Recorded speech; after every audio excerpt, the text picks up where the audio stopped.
There is a potential game changer for the television news landscape on the horizon. For over 20 years, no local broadcast company has been allowed to reach more than 39% of households. That limited competition with services like Netflix, Prime, which can literally go anywhere. Earlier today, FCC Chairman Brendan Carr announced that the commission will vote to lift this longstanding broadcast cap. Here's the chairman at the Hill Nation Summit earlier today. This 39% rule that was meant to constrain the power of the national program has been doing the exact opposite. It's really been holding back local broadcasters from reaching the scale necessary to invest in local news and journalism and reporting. I think we need a change from the status quo. FCC Chairman Brendan Carr with us now. Mr. Chairman, good to see you. The 39% rule was meant to constrain the power of the national program. It has been doing exactly the opposite. What do you mean by that? Well, most people, when they turn on their TV, they don't really realize all of the different players that are at play in the broadcast ecosystem. So on the one hand, you've got what we call the national programmer. So that's like Fox and Paramount, Disney, Comcast. They create most of the TV shows that most people watch. But on the other hand, you've got these thousands of individual local TV stations that are the ones that produce local news, local information, live at 5, live at 6. And historically, the FCC has tried to have a balance between those New York and Hollywood interests of the national programmers and the actual local anchors that a lot of people love and trust. That balance has gotten way out of whack because there's a rule that was designed to keep the national programmers small, but what it's turned out to do is kept their competitors, the local broadcasters, small. And what we need are local broadcasters at scale that can invest in real news, real reporting that communities can love and trust. The argument against this is that there will be a consolidation of local TV stations, almost what's happened to local newspapers. And now there is communities without newspapers. How do you make sure that doesn't happen to TV stations? Well, there's a couple arguments against the FCC. One, people argue that we don't have the legal authority to do this, that only Congress can do this.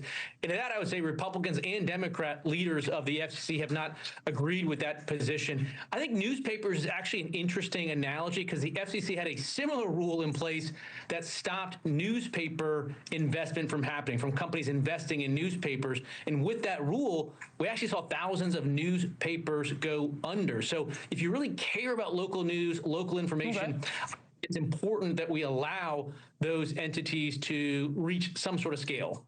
Yeah, I grew up in local news. It was an incredible training ground for me. Nexstar, our parent company here at NewsNation, is obviously the largest owner of local television stations in the country. The FCC's statement, the Nexstar statement on the FCC decision, the FCC's decision to review the national television ownership cap is a welcome and long overdue step toward bringing broadcast regulation into the modern media marketplace. Those rules existed, were last updated before Netflix streamed a single movie, before the first iPhone, before Instagram existed. The flip side of this, though, is that 13 states now, led by attorney generals, Democratic attorney generals, have joined an antitrust lawsuit to block the Nexstar-Tenga merger. What is the motivation, then, of those attorney generals if it is not to save local news as they claim? Well, I think it's a very quixotic endeavor. Even the publisher of the New York Times, Sulzberger, recently wrote that 80% of local journalism jobs have been lost in recent years. So if you're okay with the status quo, if you're okay with the trajectory that we're on, then I think it's fine for you to try to block deals like this. But I think we should give local news, local journalists a fighting chance, because there's a future where if we do nothing, we'll still have TV stations in big markets, but outside of some number of station group size, you're going to start to see local TV stations go the way of newspapers. I just don't think that's a good thing for the country. Some people like the way things are. They think there's enough balance from their perspective. But I look at these trend lines, and it's just very concerning. I don't want to leave this job and say, I did nothing. Yeah, well, you've certainly done a lot.